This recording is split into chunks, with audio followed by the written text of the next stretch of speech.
আসসালামু আলাইকুম প্রিয় দর্শক, অন্যমন্ত্রী আলোচনায় আপনাদের সকলকে আমন্ত্রণ।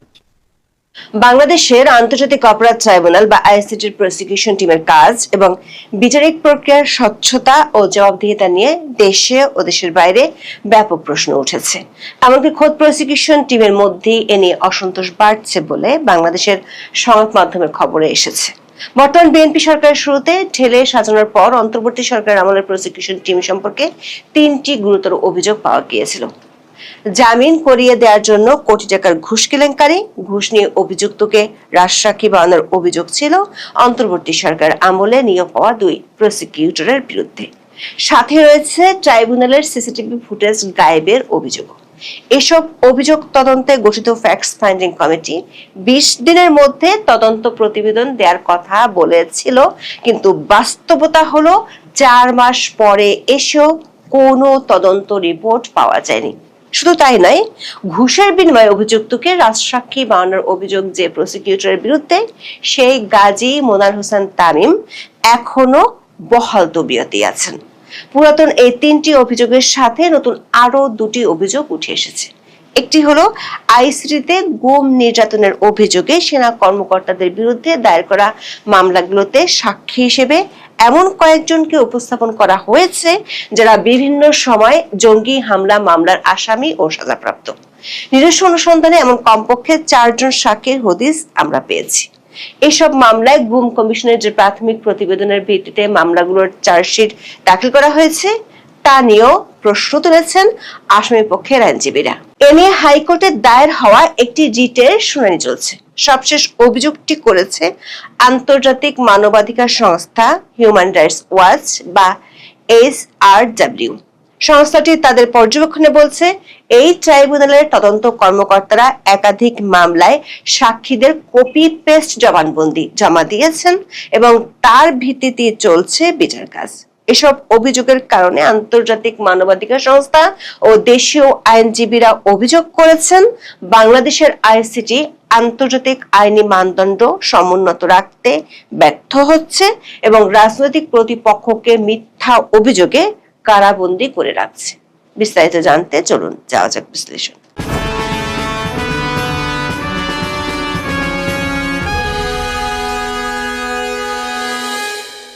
আওয়ামী লীগ সরকারের আমলে 2010 সালে 71-এর মানবতা বিরোধী অপরাধের বিচার করার জন্য আন্তর্জাতিক অপরাধ ট্রাইব্যুনাল বা আইসিটি গঠন করা হয়। তখন 1973 সালের আইনটি সংশোধন করা হয়। আওয়ামী লীগ আমলে 2টি ট্রাইব্যুনাল থেকে 55টি মামলার রায় হয়েছিল, যার মধ্যে মুক্তিযুদ্ধের সময় সংগঠিত মানবতা বিরোধী অপরাধের দায়ে 6 আসামির মৃত্যুদণ্ড কার্যকর হয়। এর মধ্যে 5 জনই ছিলেন জামাত ইসলামীর তৎকালীন শীর্ষস্থানীয় নেতা। কিন্তু 24-এর 5ই আগস্ট রাজনৈতিক পট পরিবর্তনের পর আওয়ামী লীগের নেতাদের বিচারের জন্য বিশেষ এই আদালতটিকে বেছে নিয়েছিল তখনকার অন্তর্বর্তী সরকার। পাশাপাশি 71 সালের যুদ্ধাপরাধের চলমান মামলাগুলোর বিচার কাজ হঠাৎ করে বন্ধ হয়ে যায়। কয়েক দফা অধ্যাদেশ জারি করে আইসিটিতে জুলাই হত্যাকাণ্ডের বিচার শুরু হয়। 71-এর যুদ্ধাপরাধের মামলার আসামি পক্ষের আইনজীবীরা সকল স্বার্থের দ্বন্দ্ব ভুলে গিয়ে রাতারাতি হয়ে যান রাষ্ট্রপক্ষের আইনজীবী।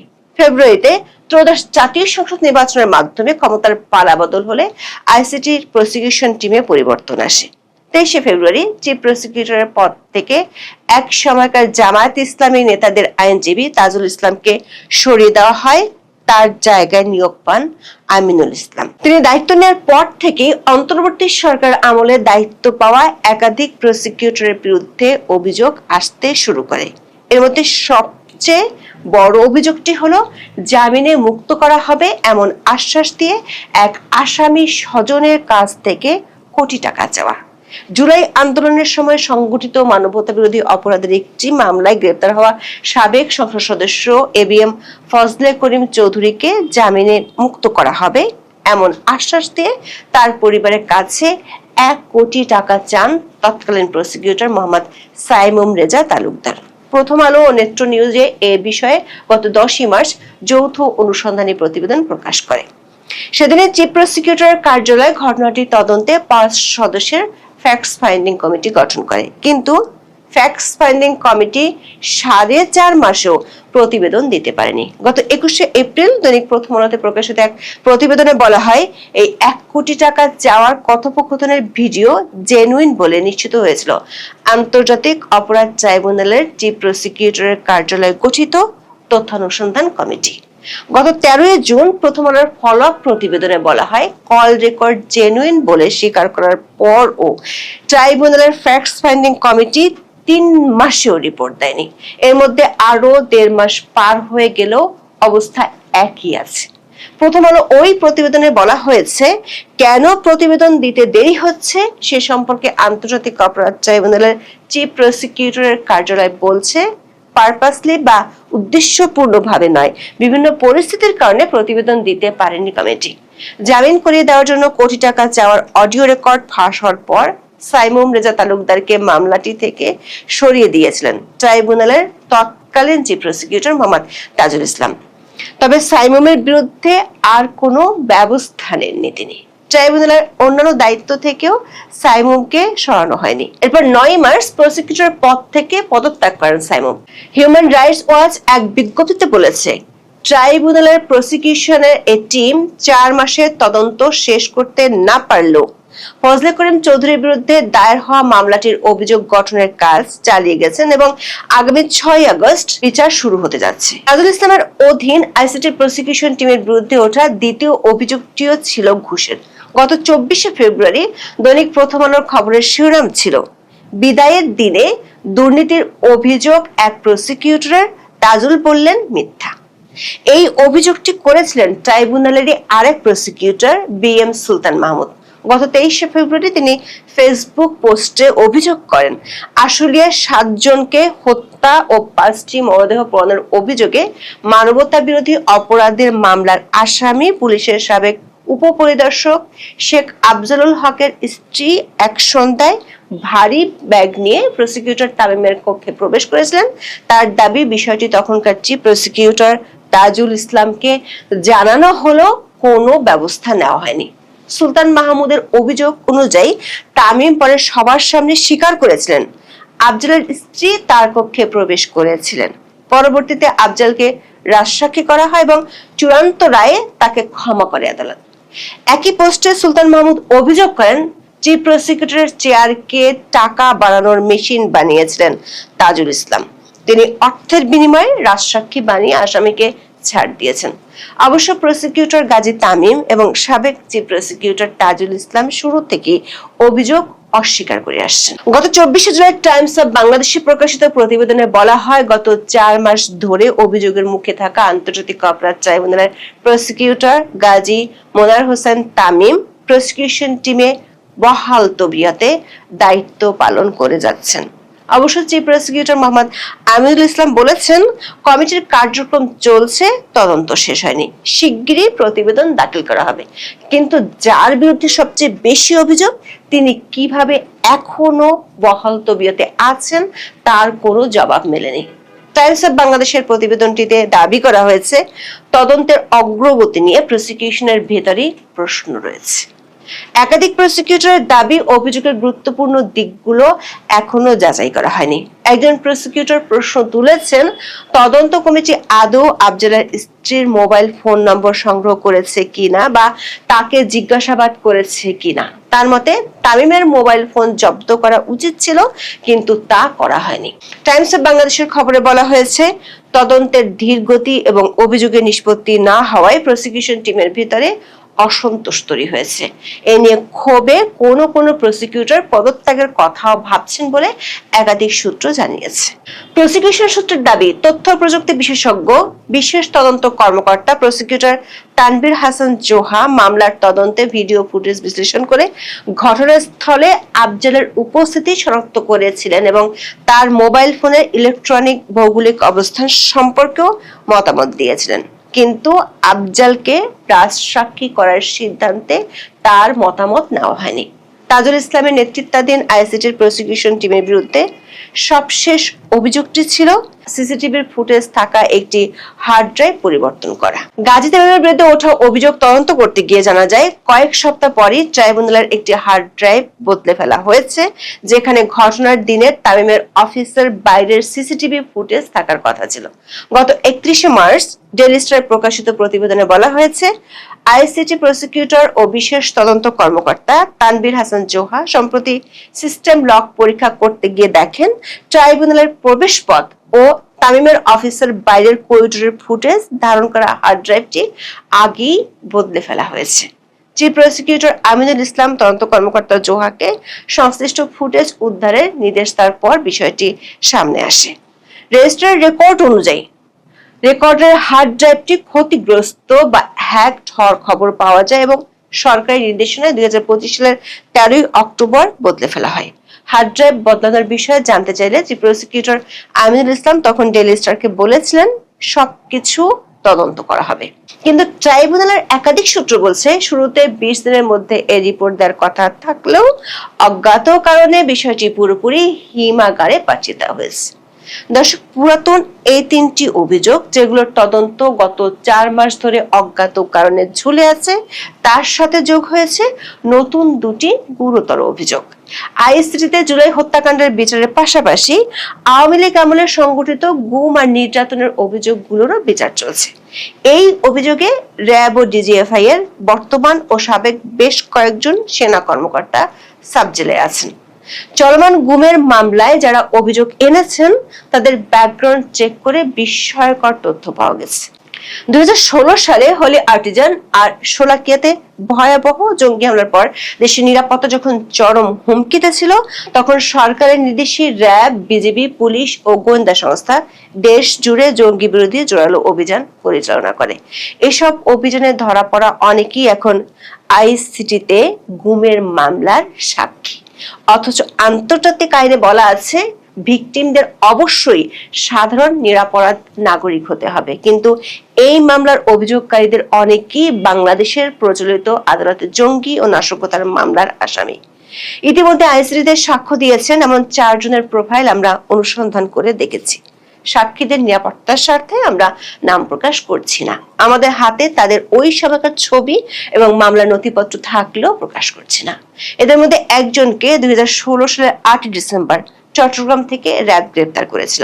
ওই অভিযানে গ্রেপ্তার হওয়া 4 জনই নিষিদ্ধ ঘোষিত জঙ্গি সংগঠন হরকাতুল জিহাদ আল ইসলামীর সক্রিয় সদস্য ছিল। আইসিটিতে যিনি সাক্ষ্য দিয়েছেন তিনি কলমের কালি নামক ফেসবুক আইডি ব্যবহার করে গাজাওয়াতুল হিন্দ সম্পর্কে লেখালেখি করতেন।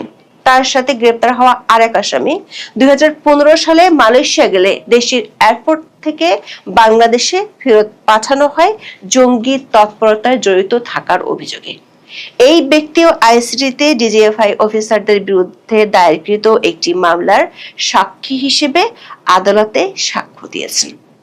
আরেকজন সাক্ষ্য দিয়েছেন যাকে 2021 সালে নীলফামারী জেলায় অভিযান চালিয়ে গ্রেপ্তার করেছিল র্যাব।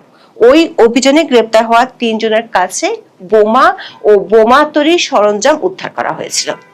গ্রেপ্তারকৃতরা জঙ্গি সংগঠন জেএমবির সক্রিয় সদস্য। আরো একজন সাক্ষী যাকে টঙ্গী থেকে 2016 সালে গ্রেপ্তার করা হয়েছিল, যিনি ওই সময় নিষিদ্ধ ঘোষিত জঙ্গি সংগঠন জেএমবির দক্ষিণ অঞ্চলের আমির ছিলেন। গত 1 জুলাই দৈনিক প্রথম আলোতে প্রকাশিত প্রতিবেদনে বলা হয় কেরানীগঞ্জের বিস্ফোরণের মামলায় গ্রেপ্তার শেখ আলামিন ও অলি উল্লাহর অভিযোগের ভিত্তিতে আন্তর্জাতিক অপরাধ ট্রাইব্যুনালে এক পুলিশ কর্মকর্তার বিচার চলছে। ফলে এ ধরনের ঘটনায় মাঠ পর্যায়ের কর্মকর্তাদের মধ্যে এক ধরনের অস্বস্তি তৈরি হয়েছে বলেও জানান আইন শৃঙ্খলা রক্ষাকারী বাহিনীর কয়েকজন কর্মকর্তা। আইসিটির তদন্ত প্রসিকিউশন টিমের বিরুদ্ধে ওঠা সবশেষ অভিযোগটি হলো তারা বেশ কিছু মামলায় সাজানো সাক্ষীদের হাজির করছে, আবার একই মামলায় একাধিক সাক্ষীর হুবহু একই রকম বা কপি পেস্ট সাক্ষ্য আদালতে উপস্থাপন করা হচ্ছে।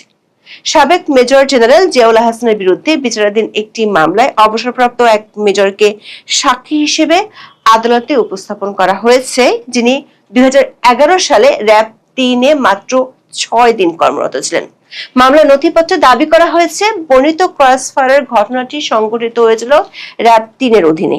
ওই সময় র্যাব 3-এর সিও ছিলেন লেফটেন্যান্ট কর্নেল রফিকুল ইসলাম, যিনি ওই সাক্ষী অবসরপ্রাপ্ত মেজরের কোর্সমেট। অথচ জিয়াউল হাসান ওই সময় র্যাব 3-এর দায়িত্বে ছিলেন না। মামলার আসামি পক্ষের আইনজীবীদের অভিযোগ, নিজের কোর্সমেটের অধীনে ওই অবসরপ্রাপ্ত মেজর দায়িত্ব পালন করতে চাননি বলে সেনাবাহিনীতে বদলি হতে চেয়েছিলেন। সেজন্য তিনি ওই সময় র্যাব সদর দপ্তরে ডিরেক্টর ইন্টেলিজেন্স হিসেবে কর্মরত লেফটেন্যান্ট কর্নেল জিয়াউল হাসানের কাছে তদবির করেছিলেন। কিন্তু তিনবার পদোন্নতি পরীক্ষায় ফেল করা ওই অবসরপ্রাপ্ত মেজরের অনুরোধ না রাখায় ক্ষুব্ধ হয়ে জিয়াউল হাসানের বিরুদ্ধে অভিযোগ করেছেন, এমন দাবি করেছেন আইনজীবীরা। হিউম্যান রাইটস ওয়াচ বা HRW অভিযোগ করেছে, কপি পেস্ট সাক্ষ্য বা বয়ান দিয়ে আদালতে মামলার নথিপত্র হাজির করছে আইসিটির তদন্ত দল। শাপলা চত্বর মামলায় আইসিটিতে প্রসিকিউশনের অভিযোগপত্র জমা পড়ার বিষয়টি সামনে এনে 19 জুলাই প্রতিক্রিয়া জানাতে গিয়ে আন্তর্জাতিক এই মানবাধিকার সংস্থা অভিযোগটি তুলে ধরেছে। HRW তাদের পর্যবেক্ষণে দেখতে পেয়েছে, ট্রাইব্যুনালের প্রসিকিউটর এবং বিচারকরা তদন্তকারী কর্মকর্তাদের রেকর্ড করা এমন কিছু সাক্ষীর উপর নির্ভর করছেন যেগুলোর একই অনুচ্ছেদ একাধিক সাক্ষীর জবানবন্দিতে হুবহু প্রতিলিপি বা কপি পেস্ট করা হয়েছে। এতে এসব সাক্ষ্যের সত্যতা নিয়ে গভীর সন্দেহ দেখা দিয়েছে। এর উদাহরণ হিসেবে হাসান মাহমুদ চৌধুরী ও অন্যান্যদের বিরুদ্ধে মামলার কথা বলেছে HRW। সেখানে বলা হয়েছে, ওই মামলায় 2024 সালের 16 ও 18 জুলাই এবং 4 আগস্ট চট্টগ্রাম শহরে হত্যার ঘটনায় আওয়ামী লীগের 22 জন নেতাকর্মীর বিরুদ্ধে 3টি অভিযোগ আনা হয়েছে। সেখানে প্রসিকিউশনের প্রমাণের মূল ভিত্তি হলো 55 জন সাক্ষীর জবানবন্দি। দেখা গেছে 14টি আলাদা জবানবন্দিতে 6 লাইনের একটি অনুচ্ছেদ প্রায় হুবহু লিপিবদ্ধ করা হয়েছে। সেখানে বলা হয়েছে, নাম উল্লেখিত 7 জন রাজনীতিবিদ তাদের পরিকল্পনা, অর্থায়ন, উস্কানি এবং নির্দেশনায় আওয়ামী লীগের সন্ত্রাসীদের ব্যবহার করে 6 জনকে হত্যা করেছেন। আরেকটি অনুচ্ছেদে আরো 9টি জবানবন্দিতে প্রায় একইভাবে এসেছে, যেখানে বলা হয়েছে অভিযুক্তদের মধ্যে 6 জন বারবার উস্কানিমূলক বক্তব্য দিয়েছেন, বিক্ষোভকারীদের জঙ্গি, সন্ত্রাসী এবং সাম্প্রদায়িক উস্কানিদাতা হিসেবে আখ্যায়িত করেছেন এবং বাকি 16 জন অভিযুক্তকে আন্দোলন দমাতে সর্বোচ্চ শক্তি প্রয়োগ করার নির্দেশ দিয়েছেন এবং নিরীহ, নিরস্ত্র, শান্তিপূর্ণ শিক্ষার্থী ও জনতাকে হত্যা ও নির্যাতনের স্পষ্ট নির্দেশ দিয়েছেন। সংস্থাটির এশীয় অঞ্চলের উপপরিচালক মীনাক্ষী গাঙ্গুলি বলেছেন, হুবহু নকল করা সাক্ষীর জবানবন্দির উপর ভিত্তি করে অভিযোগ আনা হলে তা একটি বিশ্বাসযোগ্য বিচার প্রক্রিয়ার ঘাটতির ইঙ্গিত দেয়, যা আবারও ভুক্তভোগী, তাদের পরিবার এবং বাংলাদেশের মানুষের ন্যায় বিচার থেকে বঞ্চিত হওয়ার আশঙ্কা তৈরি হতে পারে। হিউম্যান রাইটস ওয়াচ আইসিটির বিচার প্রক্রিয়ার সমালোচনা করে বলেছে, অন্তর্বর্তী সরকারের আমলে এই ট্রাইব্যুনাল আইনে যেসব সংশোধনী আনা হয়েছিল সেগুলো একই ধরনের অপরাধের বিচার করা আন্তর্জাতিক আদালতগুলোর সমতুল্য যথাযথ প্রক্রিয়া ও পদ্ধতিগত মানদণ্ড নিশ্চিত করতে ব্যর্থ হয়েছে। মানবাধিকার সংস্থাটি বলছে, ট্রাইব্যুনাল পরিচালনা আইনে এখনো প্রসিকিউটরদের কোনো ধরনের প্রমাণের ভিত্তি ছাড়াই গ্রেপ্তারের নির্দেশ দেওয়া, মাসের পর মাস লিখিত কারণ দর্শানো ছাড়াই আটকে রাখা এবং আলাদা কোনো আদালতে অন্তর্বর্তীকালীন আপিলের অধিকার না দেওয়ার বিধান রয়ে গেছে। প্রসিকিউশন তাদের প্রমাণাদি জমা দেওয়ার মাত্র 3 সপ্তাহ পরে বিচার শুরু হতে পারে, যা আসামি পক্ষকে আত্মপক্ষ সমর্থনের প্রস্তুতির জন্য পর্যাপ্ত সময় দেয় না। তাছাড়া আসামিদের অনুপস্থিতিতে বিচারে তাদের নিজের আইনজীবী নিয়োগের অধিকার সহ যথাযথ আইনি সুরক্ষা নেই এবং সাক্ষীদের জেরা করার ক্ষেত্রেও আইনজীবীদের সীমাবদ্ধতার মুখে পড়তে হয়। HRW এর বিজ্ঞপ্তিতে জুলাই আন্দোলনে নিহতের সংখ্যা 800 জনের বেশি বলে উল্লেখ করা হয়েছে। শাপলা চত্বর মামলার প্রসঙ্গ ধরে HRW সংবাদ বিজ্ঞপ্তিতে বলা হয়, 2013 সালের মে মাসে হেফাজতে ইসলামের বিক্ষোভে সংবাদ সংগ্রহের জেরে গত 14 মে 2 জন সাংবাদিককে গ্রেপ্তার দেখানোর নির্দেশ দেয় ট্রাইব্যুনাল। মানবাধিকার সংগঠনগুলো সে সময় অতিরিক্ত বল প্রয়োগে একাধিক বিক্ষোভকারীর মৃত্যুর কথা জানালেও প্রসিকিউটররা তৎকালীন আওয়ামী লীগ সমর্থক 71 টিভির ব্যবস্থাপনা পরিচালক মোজাম্মেল বাবু এবং উপস্থাপক ফারজানা রূপার বিরুদ্ধে মিথ্যা তথ্য উপস্থাপনের মাধ্যমে সরকারকে হত্যা ধামাচাপা দিতে সহায়তার অভিযোগ এনেছে। সাংবাদিকদের আইনজীবীরা HRW কে বলেছেন, প্রসিকিউটররা তাদের গ্রেপ্তারের কারণ সম্পর্কে কোনো লিখিত ব্যাখ্যা দেননি, যা সিভিল অ্যান্ড পলিটিক্যাল রাইটস সংক্রান্ত আন্তর্জাতিক চুক্তির 14 অনুচ্ছেদ এবং বাংলাদেশের আন্তর্জাতিক অপরাধ ট্রাইব্যুনাল আইনের লঙ্ঘন। HRW এর সংবাদ বিজ্ঞপ্তিতে বাংলাদেশের আন্তর্জাতিক অপরাধ ট্রাইব্যুনালে আন্তর্জাতিক আইনি মানদণ্ড সমুন্নত রাখতে কর্তৃপক্ষ ব্যর্থ হচ্ছে বলে কড়া সমালোচনা করা হয়েছে। সংস্থাটি বলছে, এই ব্যর্থতার ফলে ভুক্তভোগীদের ন্যায় বিচার থেকে বঞ্চিত হওয়া, আইনের শাসন দুর্বল হওয়া, রাজনৈতিক প্রতিপক্ষকে মিথ্যা অভিযোগে কারাবন্দী করা এবং অতীতের মানবাধিকার লঙ্ঘনের পুনরাবৃত্তির ঝুঁকি তৈরি হয়েছে। এখন এ পর্যন্ত। সবাই ভালো থাকুন, সুস্থ থাকুন, নিরাপদে থাকুন। দেখা হবে আগামী পর্বে।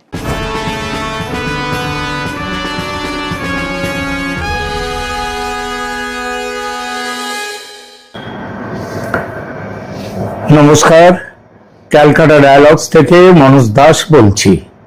কথায় বলে সাহস থাকা ভালো, কিন্তু দুঃসাহস ভালো নয়। আর সেই দুঃসাহস যদি হয় একটি স্বাধীন সার্বভৌম দেশের নির্বাচিত সরকারের বিরুদ্ধে, সরকারের পতন ঘটাতে যদি সেই দুঃসাহস হয় আইনের শাসনের বিরুদ্ধে, দেশের সুপ্রিম কোর্টের বিরুদ্ধে, তাহলে সেই দুঃসাহস কোনো সুস্থ মানুষ সমর্থন করতে পারে না। কিন্তু এই মুহূর্তে সেই পরিস্থিতি তৈরির হুমকি প্রকাশ্যে দিয়েছে ককরোচ পার্টি। দেশের রাজনীতি এবং আইন শৃঙ্খলার ক্ষেত্রে এক অভূতপূর্ব চরম উত্তপ্ত পরিস্থিতির সৃষ্টি করতে চলেছে তারা। একদিকে দেশের সর্বোচ্চ আদালত অর্থাৎ সুপ্রিম কোর্ট, আর অন্যদিকে ককরোচ আন্দোলনের নেতৃত্ব। আজ সুপ্রিম কোর্ট পরিষ্কার জানিয়ে দিয়েছে, ককরোচ আন্দোলনে যাদের বিরুদ্ধে এফআইআর হয়েছে তাদের কোনোভাবেই ছাড়া যাবে না।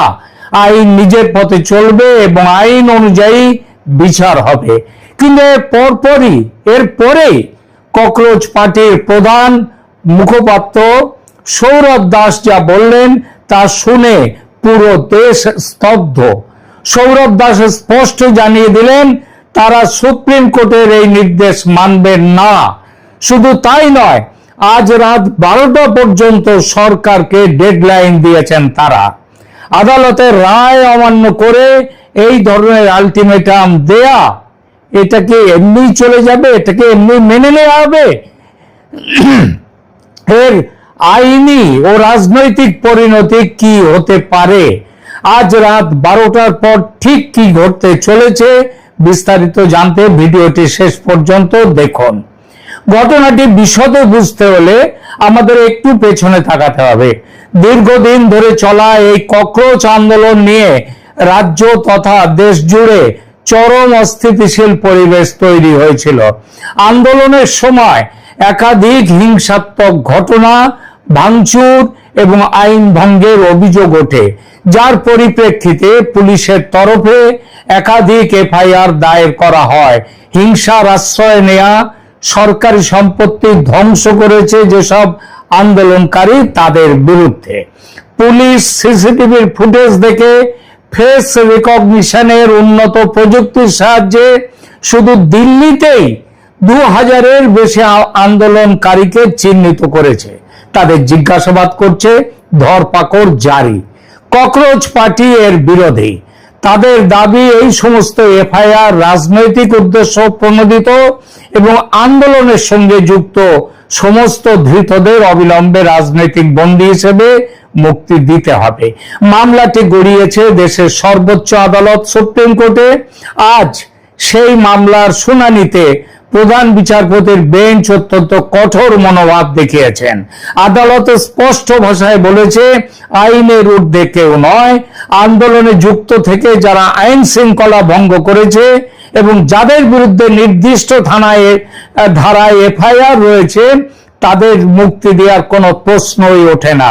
দেশের প্রচলিত আইনি প্রক্রিয়া অনুসারে তাদের বিচার সম্পন্ন হবে। আর সুপ্রিম কোর্টের এই নির্দেশ সামনে আসার পরই রাজনৈতিক মহলে শোরগোল পড়ে যায়। আর ঠিক তার কিছুক্ষণ পর প্রেস কনফারেন্সে হাজির হন ককরোচ পার্টির chief spokes person Sourav Das. তিনি প্রকাশ্যে যে মন্তব্য করেন তা ভারতীয় বিচার ব্যবস্থা ও গণতন্ত্রের উদ্দেশ্যে সোজা চ্যালেঞ্জ ছুড়ে দেয়া। সেটা চ্যালেঞ্জটা কি? আমাদের কথা শুনতে হবে, কোনো আইন মানব না, বিচার ব্যবস্থা মানি না। স্বাধীন ভারতের ইতিহাসে এই সাহস ইতিপূর্বে কারো হয়নি। সৌরভ দাস সরাসরি সুপ্রিম কোর্টের এই নির্দেশকে একপেশে ও অন্যায় বলেছে। সুপ্রিম কোর্টের নির্দেশকে তিনি স্পষ্টভাবে বলেন, আমরা এই আদেশ মানছি না। আন্দোলনকারীদের মুক্তি না দিলে এবং এফআইআর প্রত্যাহার না করা পর্যন্ত আমাদের লড়াই থামবে না। এখানেই শেষ নয়। সৌরভ দাস পশ্চিমবঙ্গ সহ অন্যান্য রাজ্য ও কেন্দ্রীয় সরকারের উদ্দেশ্যে আজ রাত 12টা পর্যন্ত একটা ডেডলাইন জারি করেছে। তার হুঁশিয়ারি, আজ রাত 12টার মধ্যে যদি গ্রেপ্তার হওয়া আন্দোলনকারীদের ছেড়ে না দেয়া হয় তবে আন্দোলন আবার শুরু হবে ও সেই আন্দোলন এমন রূপ নেবে যা এই সরকার সামলাতে পারবে না। একই কথা বলেছে ককরোচদের প্রধান নেতা দীপকে। এখন প্রশ্ন হলো, একটি রাজনৈতিক বা সামাজিক দল কি সুপ্রিম কোর্টের রায় মানতে অস্বীকার করতে পারে? ভারত সংবিধান চালিত একটি গণতান্ত্রিক দেশ, যেখানে সুপ্রিম কোর্টের নির্দেশই চূড়ান্ত।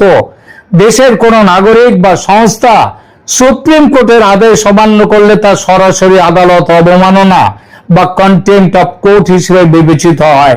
এবং এই আন্দোলনের ক্ষেত্রে যা বলছে ককরোচ পার্টি, সেটা সংবিধান অবমাননা তো বটেই, এটা স্পষ্ট দেশদ্রোহিতা। এর পরিণতি মারাত্মক হতে পারে। কি হতে পারে সেই পরিণতি, সেটা বুঝতে গেলে আইন বিশেষজ্ঞ হওয়ার দরকার নেই। সরকার ইতিমধ্যে যথেষ্ট নমনীয়তা দেখিয়েছে। ধর্মেন্দ্র প্রধানকে পদত্যাগ করিয়ে তাদের আন্দোলনের প্রতি অনেক নমনীয়তা দেখিয়েছে। বলেছে ছাত্রদের আমরা তাদেরকে অহিংসার পথে যারা ছিল তাদেরকে আমরা কিচ্ছু করব না। কিন্তু আন্দোলনের নামে যা খুশি করেছে, যারা পুলিশ পিটিয়েছে, দেশের সম্পত্তি ধ্বংস করেছে, প্রধানমন্ত্রীকে নিয়ে অশ্লীল কটূক্তি করেছে, প্রধানমন্ত্রীকে নিয়ে চূড়ান্ত নোংরা সব কার্টুন করেছে, তাদের ছাড়া হবে না। যারা এসব করেছে তাদের বড় অংশই আদৌ ছাত্রই নয়। ছাত্র হওয়ার বয়স বহুকাল আগে পেরিয়েছে। আমাদের পশ্চিমবঙ্গের এক নামী অভিনেত্রী শ্রীলেখা মিত্রর কথা ধরুন, 50 পেরিয়েছে বয়স, বামপন্থী রাজনীতি করেন, সিপিএম এর মেম্বার সম্ভবত কিনা জানি না। এক মেয়ের মা, সে মেয়ে যথেষ্ট বড়, চাকরি বাকরি করেন ভালো। তিনি বামেদের মিছিলে হেঁটেছেন নরেন্দ্র মোদীর একটি ছবি নিয়ে। সে একটা অশ্লীল কার্টুন, চূড়ান্ত অশ্লীল কার্টুন, সেই কার্টুন বুকে নিয়ে তিনি মিছিল করেছেন। এখন ন্যাকামি করছেন যে আমি জানতাম না।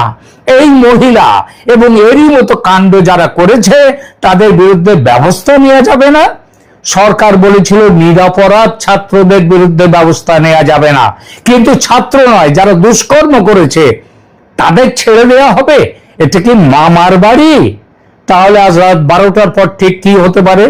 প্রথমত, সরকার সুপ্রিম কোর্টের রায়কে কঠোরভাবে বজায় রাখবে এবং রাত 12টার পর যদি আন্দোলনকারীরা কোনো বিশৃঙ্খলা তৈরির চেষ্টা করে, কড়া হাতে সেই বিশৃঙ্খলা, সেই আন্দোলনের নামে হিংসা তৈরি করা, এগুলোকে কড়া হাতে দমন করতে হবে। এবং দ্বিতীয়ত আর কি, সেটার আগে সব থেকে বড় যেটা হলো, সৌরভ দাস সমেত আন্দোলনের সমস্ত প্রধান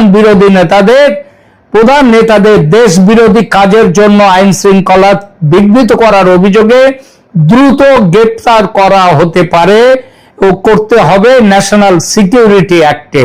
শুধু ওদেরকেই গ্রেপ্তার করলে হবে না, যারা রাজনৈতিক দলগুলো যারা এদের পেছনে মদত দিচ্ছে তাদের বিরুদ্ধেও ব্যবস্থা নিতে হবে।